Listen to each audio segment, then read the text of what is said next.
Back in 2004, WWE said, "We love our wrestling fans, and we are going to give them one night to decide how we put the card together. You have the vote. We're just going to make sure to please you," by basically giving you just one particularly bright option to vote for and some miscellaneous bullshit. But don't worry, we absolutely listened to you. And then by 2005, they really decided to refine it to the point that by the following year's Cyber Sunday, they were pretty much skewering the goddamn voting because they realized, well, shit, we can't let the fans decide because the fans don't know what they want. I know what they want. Vince McMahon, presumably. Vince McMahon, the dirty pervert, by the way, but more on him in just a little bit. I'm Charles Renton with the Retro Review of WWE Taboo Tuesday 2005, November 1st, 2005, a day that will live in infantry. I think that's how that goes. So, yes, this is on the 20-year anniversary of this particular show. And while there is a roaring wind and rainstorm going on outside, I decided to watch this. So, yeah, if the lights flicker or if you suddenly see me in the dark, don't worry, I'm fine. So, you will be seeing this, by the way, hours later. And also, I'm just going to do occasional retro content to kind of fill the gaps. Fill the holes, as they were. Cream filled to the point they explode, like that scene in one of the earlier scary movies. You're welcome. But, yeah, let's get to some facts and figures. So, one, this was at the PayOne Center, or You Pay One. I pay one, you pay one, we all pay for 1-1. In San Diego, California, 16,000 seating capacity for boxing events. Concerts have a little less. They had 6,000 fans. For those that aren't math majors, that is not necessarily all that good. 174,000 pay-per-view buys. And then, yeah, they went to Cyber Sunday because literally it was a pay-per-view on Tuesday. You thought Tuesday in Texas was a really bad idea. It was, especially at that point. But, essentially the 2004 event was in Milwaukee, 3,500 fans and 174,000 pay-per-view buys. And that had Shawn Michaels voted into the main event when he had a pretty bad knee injury.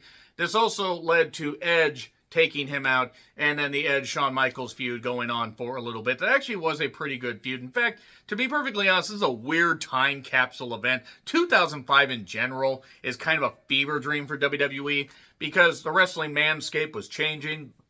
I think that's how that goes. Where TNA was on Fox Sports Net, were doing their monthly pay-per-views that they started just a little bit earlier in 2004, end of 2004. Randy Savage's last recorded match was in TNA. At least they say. I don't count it. I count his last match being against Dennis Rodman. But, excuse me, essentially, by the time they entered that lull period where they were not on TV, they got on Spike TV. And this was pretty much just under a month after that. They were back on USA Network after being on TNN. They turned to Spike TV. Spike TV got, TNN, all this stuff. MXC was roaring. What's your favorite Most Extreme Elimination Challenge episode? Let me know in the comments. Right you are, Ken. So, let's go to some facts and figures of the 2005, pay-per-view calendar. New Year's Revolution that I did retro review. Wild, considering. They were in Puerto Rico. There was about 15,764 fans, 270,000 pay-per-view buys. Pretty goddamn good, by the way, for a U.S. territory. For those that forget about Puerto Rico. There's going to be some snide shots against certain people on this card, by the way, with the benefit of hindsight. Royal Rumble was in Fresno, 12,000 fans, 575,000 pay-per-view buys. As were Cena and Batista should have just been made the double winners because they could. I refuse to believe they didn't plan this finish, but just the finish where they both tumbled out and hit at the same time. God damn, that is just incredible. And then Vince McMahon tearing both of his quads. Vince McMahon, the dirty pervert, by the way, that was in full swing by this point because this was the same year that Dawn Marie got fired while pregnant. I really hope that somehow Vince isn't the father of that kid. Oh God, stupid conspiracy theories. No Way Out in Pittsburgh, 9,500 fans, 240,000 pay-per-view buys. JBL versus Big Show in a barbed wire steel cage where JBL managed to escape through under the ring and out under the ring. Yeah, good job. I believe that also had Cena and Angle. Had Cena and Angle in a match, if I remember right. So I think Cena won, or maybe I know they had Cena and Big Show and Angle. at the 04 event.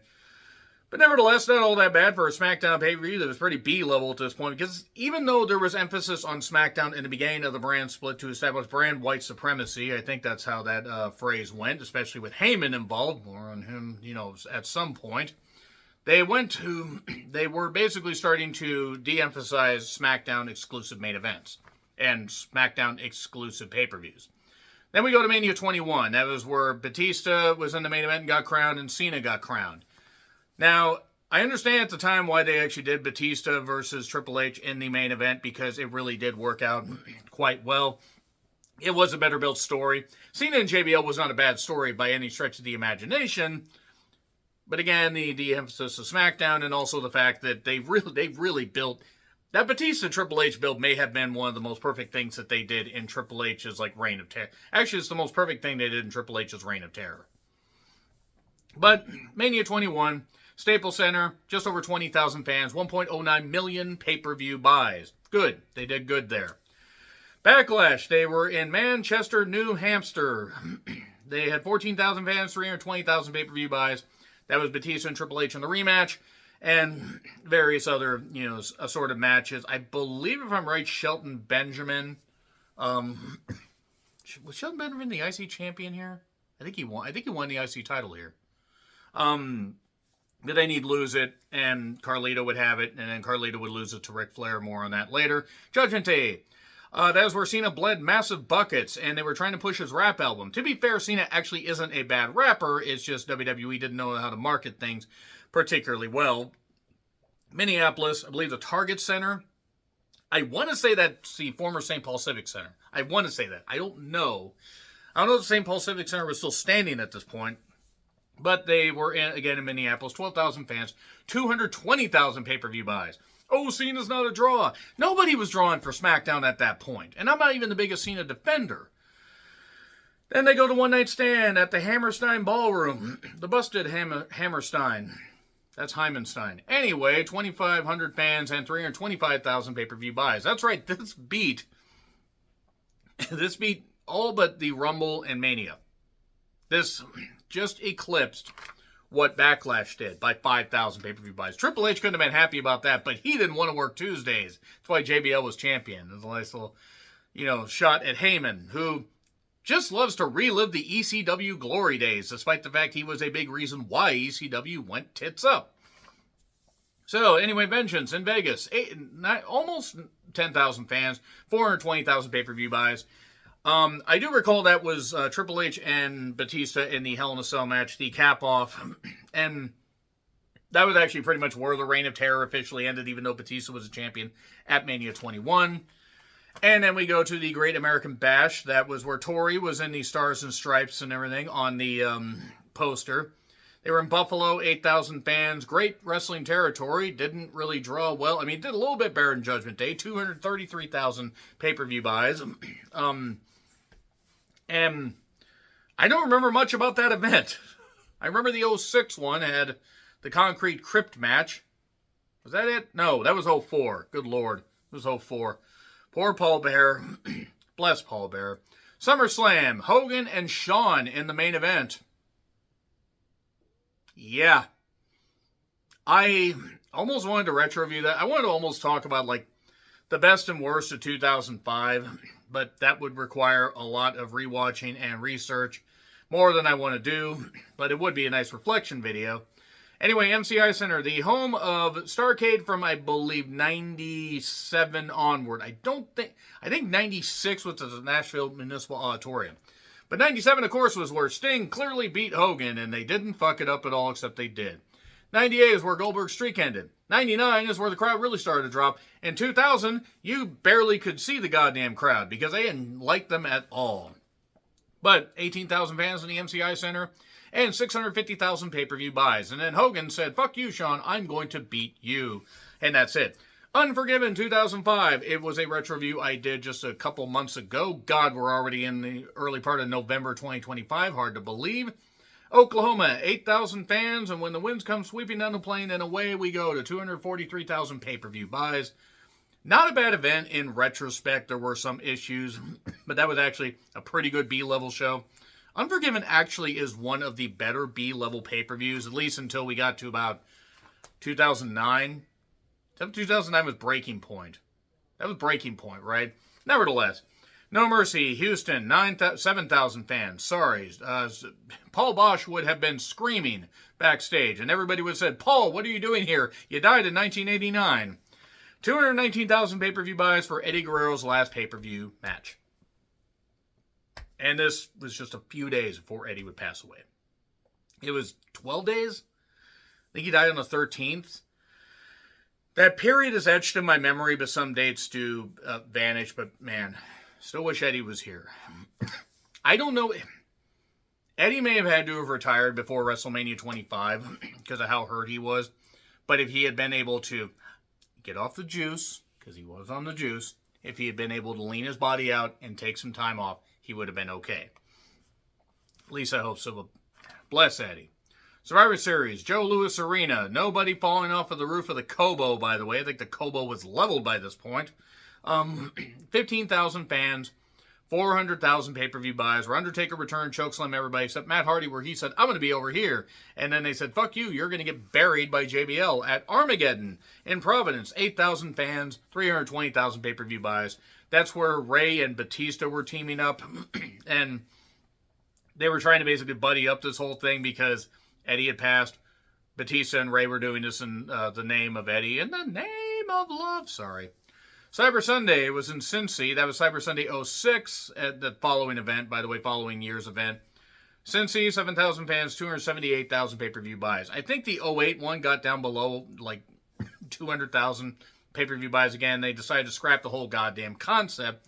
So there's your facts and figures and everything. You know, realistically, I should just do facts and figures montages sometimes. But that being said, let's get on to the show because there's some memorable stuff here. Some is memorable for all the wrong reasons. Pyro and a hot crowd already. San Diego is, near the Mexican border. But you have a nice melting pot of passionate wrestling fans. Those are fans of lucha. Those are fans of traditional wrestling. And you go back to the days of the California wrestling territories and, models. But the heat match, by the way, was Kerwin White. Yes, Chavo Guerrero is saying if it's not white, it's not right. That's actually what he said. He had Dolph Ziggler, future Dolph Ziggler, by the way. Future Nikki, then future Dolph Ziggler as his caddy. And Matt Striker, Kerwin White and Matt Striker as a tag team.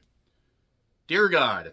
Against Shelton Benjamin and Val Venus. Yes, Val Venus, by the way, hung in that company, ironically, till about 2009, for some reason. Noted crackpot, Val Venus, and noted Benoit apologist, Kerwin Chavo Guerrero White. Matt Striker, also, he was somebody that was a much better talker than he was a wrestler. Joey Styles and Lawler on commentary for Raw, and actually they called the whole goddamn thing. I don't know why they didn't have SmackDown announcers. I mean, nothing. You're telling me Cole and Taz couldn't have done this? JR had, by the way, been taken off TV at the Raw Homecoming because he needed colon surgery. That was the lengthy segment of him having his head up his own goddamn ass. Yes, that was something that actually really happened. And Linda slapped him. Of course, Linda had to stare with her good eye instead of her lazy eye where she had her eye on the goddamn future. Noted idiot. The head of education for this country currently. That dumb broad. Anyway, Todd Grisham was at the comp desk. Not the CompuServe desk. I believe CompuServe is something WCW had sponsored. Of course, WCW is long since dead at this point. I don't mind Todd Grisham. I don't know why he necessarily got a bunch of hate. He wasn't the best commentator. He wasn't terrible. He was a better pitchman. He was kind of like Todd Pettengill, if Todd Pettengill had less goofy hair. Because Todd Grisham actually had normal hair. So anyway, the winning two of this particular this group of five will face Edge and Chris Masters. Okay, so who's it going to be? It's going to be Christian, JBL, Hardcore Holly, who was just floating at this point, Matt Hardy, and Ray. So Matt Hardy and Ray won. This was also Christian's last appearance before he let his contract expire. He was like, I'm not going to re-sign, this kind of stuff. He had thought about it. He had probably gotten a decent offer, or he wasn't happy with the offer. He'd gotten himself over as a Captain Charisma.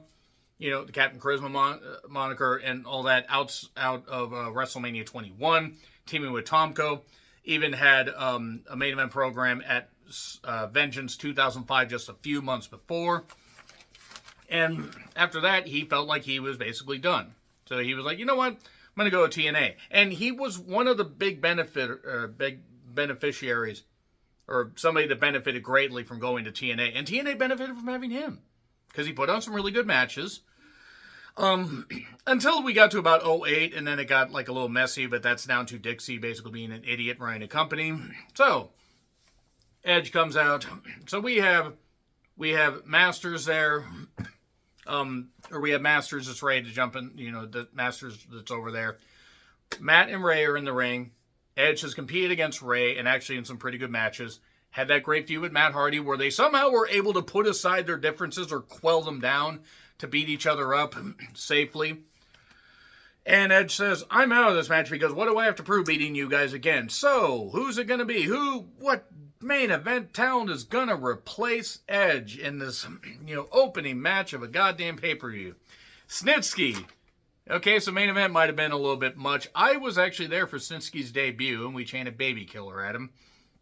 It's a memory I'll have. By the way, they had an original thing of the Raw and SmackDown referees doing counts and everything, and then they realized that's stupid. It was really, really stupid. Because one, it got messy. You have another person in there. Do a coin flip. But anyway, it was a TV match with some rest holds. And look, Masters was a good power guy. Snitsky was fine in tag teams, but was not necessarily great on his own. That feud with Kane was all right. It wasn't great. The refs started fighting with each other, and Ray and Matt won. There isn't much to say about this. It wasn't a bad match. It was probably about 5 minutes longer than it needed to be. But then again, they had enough space to fill with this as it was. Mick Foley is holding us in lingerie. I don't think this is a good thing for me to wear. And then Maria. Maria playing the idiot here. She was playing an idiot. Maria's actually smart, unless you ask her about politics or defending people that are basically dirty perverts and, terrible people. But Maria is smart. And thankfully has beaten cancer. Good for her. But she's wearing the Mankind mask. And then basically says, here's this back. I'll put this on. And here, you can have your outfit back. And she strips off camera. Have a nice day. I think I just did. Foley. Come on. This would actually lead to Bischoff, the trial of Eric Bischoff and Maria suddenly sounding smart. And then just everybody fawning over her in the courtroom. So, what legend will team with Eugene? I'm just going to say right now, Eugene, Nick Dinsmore. Pretty good talent in OVW. The Eugene character was terrible because it basically made fun of people that were handicapped. Oh, they could do anything. It's like, no, it was Vince McMahon making fun of handicapped people. And then it turned out that actually handicapped people are smarter than Eugene because Eugene decided to basically become an ultra mega idiot. And I don't give a shit. That guy's a moron. And if you have a problem with me calling MAGA or ultra MAGA people morons, and you happen to be one, I don't care. So, what legend will it be that teams up with Eugene to take on a couple people? Rob Conway and Tyson Tomko, by the way. Yeah, we're just bringing out all the stars. Rob Conway actually was pretty good. Tomko, not so much. Will it be Hacksaw Jim Duggan? Will it be Kamala? Or will it be renowned murderer Jimmy Snuka? Look up the Nancy Argentino case if you don't know the Jimmy Snuka story. I ain't going to litigate it, but he should have freaking gone to jail for it. And Vince should have, by the way, gone to jail for bribing the police. So, it was renowned murderer Jimmy Snuka. Hacksaw being the only one alive of those three, I would say is sad. I mean, Kamala, he never seemed like a bad guy, but Snuka should have never lived long enough to be on a pay-per-view like this. Hacksaw, 2-time cancer survivor. This was 5 years before, 4.5 years, something around that. Before he would face Matt Bourne in that infamous indie match where Matt Bourne tried to shoot on him. Yet Matt Bourne still blamed him for losing his job in Mid-South, when Matt Bourne was a derelict idiot. So anyway, they beat up Eugene. Snuka got the hot tag, and if I remember right, Foley said in a story, he was talking about Taboo Tuesday, where Snuka had some abdominal surgery and wasn't going to do Superfly Splash, but did it for Mick, because Mick loves Jimmy Snuka. And then the heels basically did a beatdown, and Hacksaw brought out his big wood, and Kamala brought out what was left of him. Kamala competed until like 2010, which is wild. I mean, he would do it off and on. He would do indie appearances. He appeared in Ring of Honor, I believe, against Bryan Danielson, if I remember right. I mean, I've seen that floating around. Maybe I just mixed up the names. But yeah, that was certainly a match. So really, we are not doing all that great. I mean, I know this is supposed to be a B pay-per-view. This is more of a C pay-per-view. It picks up, but oh boy. So Carlito was picking on Mick Foley. Mick Foley, who made an unexpected and really not great return, shall we say. Which of the three faces of Foley would he face? It's a forgotten match in Foley's career. By the way, he was Mankind, hence the Mankind mask. This was sad. Foley was in better shape than he had been, but still not great. Foley should not have been out here working. He did do the cactus clothesline, and he had a Sacco like Carlito. Stuffed it down his mouth, and that was it. He won with the mandible claw. Yeah. So Bischoff was yelling on the phone, and here's Vince, the dirty pervert that he is, saying, I hate excuses. But basically, he's upset, oh, why isn't Raw beating SmackDown? The hell's wrong with you? Because, by the way, we had, I don't know what, I mean, well, I guess the opening tag was SmackDown versus Raw. The previous match wasn't necessarily, the previous tag wasn't. And then Carlito versus Mankind was just, I believe Carlito, who was on Raw at this point, facing off against Mankind, a legend. And yeah, this went on for a bit. And Vince was like, you better make sure you do right. So, who's going to face off, or who's going to join Angle versus Cena? It's going to be a three-way. Oh my. Big Show, Kane, and Shawn Michaels. I think they should have put Shawn in the middle of the two or whatever, because he could have kept his eye on both of them at the same time. But it was going to be Shawn. Kane was a close second, though. Big Show didn't get much of the voting. Shawn got 46%. Kane got 38%. They kind of wanted to see Kane get a shot here. I'm just going to assume that Keira Johnson did that and voted, even though I don't think he was even able to get on a computer at that point. Keira, I don't know your age. I don't necessarily know that, but I know you would have been voting like mad for Kane. You would have been creating an alternate address because you love Kane, and nothing wrong with that, man. There's nothing wrong with that. You're a passionate wrestling fan of Kane. And stop thinking about Liv. The hell's wrong with you?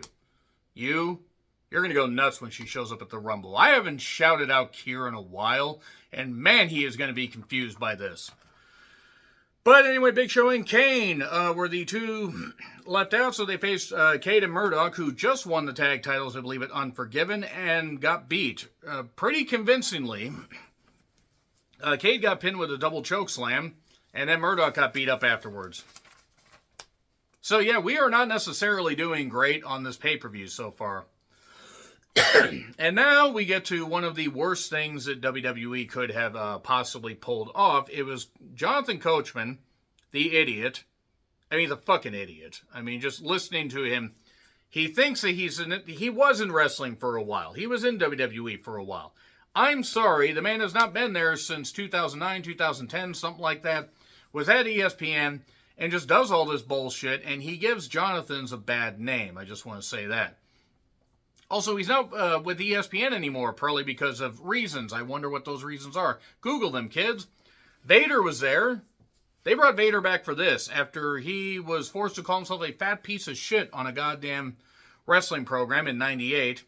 He reinvigorated his career going to All Japan and was, if I'm right, I think this was sometime after he had been like in a coma or something.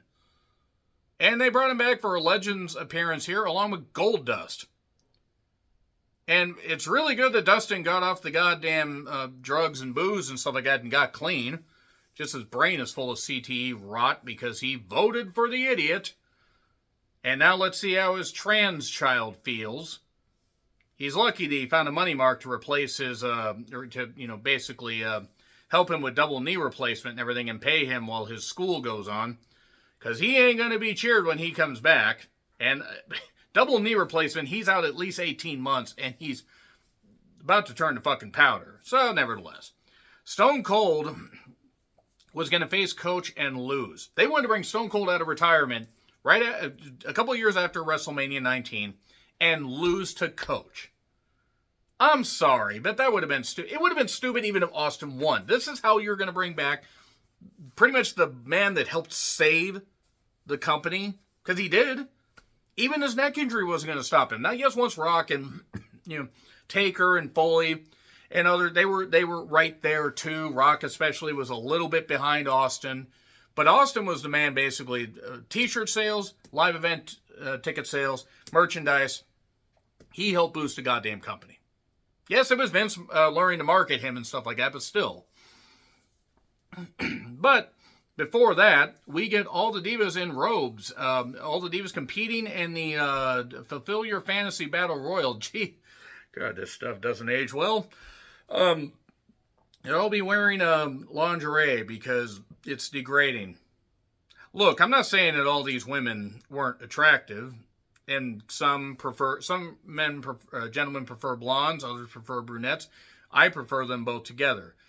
I prefer redheads. I prefer it to be like a Neapolitan. Anyway, moving on from that, but still, the mere fact that knowing what we know now about some of these women, and the fact that Dawn Marie was, again, fired while pregnant, and there are legit talented women in here, and women that would eventually get better in the ring, no wonder people try to kind of gloss over this portion of WWE.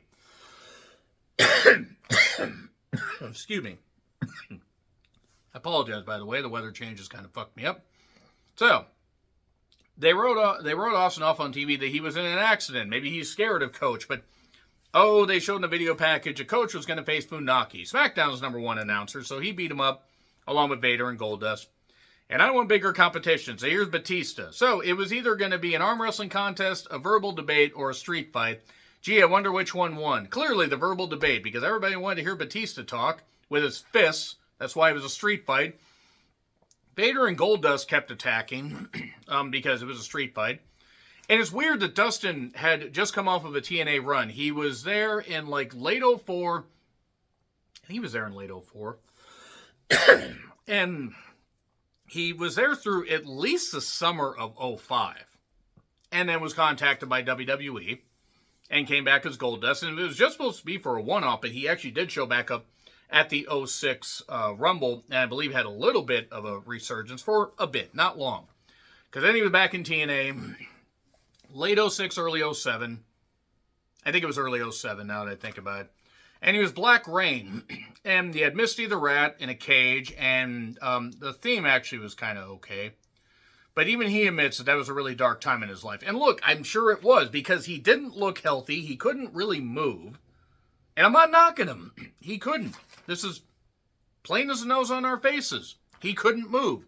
So basically what he ended up doing is getting clean finally, but it was a rough go. Because he would bounce between WWE and TNA. Well, actually, yeah, WWE and TNA for like a little bit, because by sometime in 04, he was gone. Like early 04. Early 04?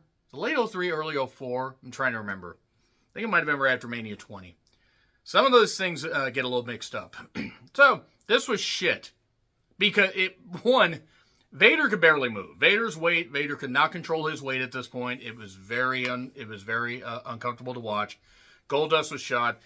Coach trying to do anything physical with somebody of equal stature and not to a woman, allegedly, was very difficult to watch. And basically, we got a kendo stick, we got a timekeeper's belt being used, and eventually a spinebuster to Vader. Goldust kind of just laid around because he couldn't really move. And Batista bombed the Coach, won it. Pathetic. Sean backstage, he's thrilled to be the most popular kid in school. And that's pretty much it. Kurt confronts him and basically says, hey, we don't like each other, but if we take out Cena, it could be one-on-one to finally decide who's the best. I won at Mania, you won at Vengeance, we tied on Raw Homecoming, let's decide this. Lingerie, fulfill your fantasy battle royal for the women's championship. Gee, I wonder why Trish had to scratch and claw so hard to make the title relevant. Not that Trish was the only women's champion, because Victoria is a former women's champion. She was in this. Mickie James is a future women's champion. Mickie and Trish and Victoria also haven't aged a goddamn bit in 20 years. Candice Michelle was there. She would become a Divas champion. Was it Divas or Women's? Was it a Women's champion? She became one of the champions at one point, beating Beth Phoenix. I think it was a Women's champion. Women's championship. Maria was there, and Ashley, and poor Ashley. Knowing what we know now, knowing I can't remember if it was December of 05 or it was December of 06. The stuff at the military base, that was bullshit. And I hope that soldier was freaking found and like quartered and treated as badly as they deserved. Who says it wasn't a soldier? What if it was Vince? Just blue sky in it here. Knowing what we know. And Ashley may have not been long for the professional wrestling world, but she did her best. She also fought through a leg injury where they cut her cast off in her foot. Tibia, fibia, whichever it was, hadn't gotten a chance to heal. And I'm actually surprised they haven't done a Dark Side of the Ring episode on her, but there is a Season 7 official. If they do one on her, it may be as sad as the one about Daphne, which I can't watch that one again. Moving on. This was embarrassing just because there's actual talented women there. I'm not saying all these women don't look good, and I mean, credit to them. They tried to put in the wrestling moves. But Jesus Christ, King was unbearable here, by the way. Mickie sacrificed herself so Trish would win. Because Mickie was doing the obsessive wrestling fan gimmick, or, gimmick thing. Okay. And I mean, I don't want to discount the women, but I got to skip over to Flair versus Triple H. Steel cage match for the IC title. Flair had won the IC title from Carlito at Unforgiven 05, 6 weeks before. And it was well built, great package on their friendship, the evolution stuff, all that, and Triple H finally snapping because he wanted to be back in the title picture. He was upset at Flair. Flair held him back. Flair was an old dog, needed to be taken out. Old Yeller. That would also play into his retirement that should have stuck in at Mania 24. But Flair was bleeding early, I know, in a cage match. I'm shocked. And they double crotch each other on the ropes. There was a chain included. They didn't use a lot of weapons. That's the thing. This was a cage match where they just told a story that worked. This is where things really picked up. Now, I mean, the tag title match was what it was. But realistically, until these top two matches, it was a wash of a pay-per-view. Figure 4 on Flair. But then Triple H got kicked into the steel and the grinding of the face and stuff like that. So Triple H is bleeding. In fact, both these guys bled pretty goddamn good. And then Flair targeted the quad. He attacked the weak point for massive damage. This is before that PS3 launch thing. The giant enemy crab, as it were. Flair came off the top, hit a fist successfully, which doesn't happen often. And Flair ends up getting a chair, trying to escape. Ends up getting his hand stomped on with the chair. It's like, ouch, that looked pretty painful. But then chair shots to the head by Flair. Ouch. That looked really painful. And Flair managed to escape to get the victory. So overall, pretty goddamn good match. I mean, realistically, very, very well done. Very well told story. I really appreciated what they were trying to do. That was some great shit. So then, Triple H basically is taken out by the referees. Flair celebrates, but doesn't really look like a winner because he beat up, but he retains his IC title. And it would actually cap this off at Survivor Series in like a no DQ match or whatever it was, where Flair would be written off TV till the Rumble 06. So his IC title run really was just ceremonial at that point. And Cena, speaking of ceremonial, was ceremoniously seen as the guy. Why'd I do this? I don't know. I'm tired.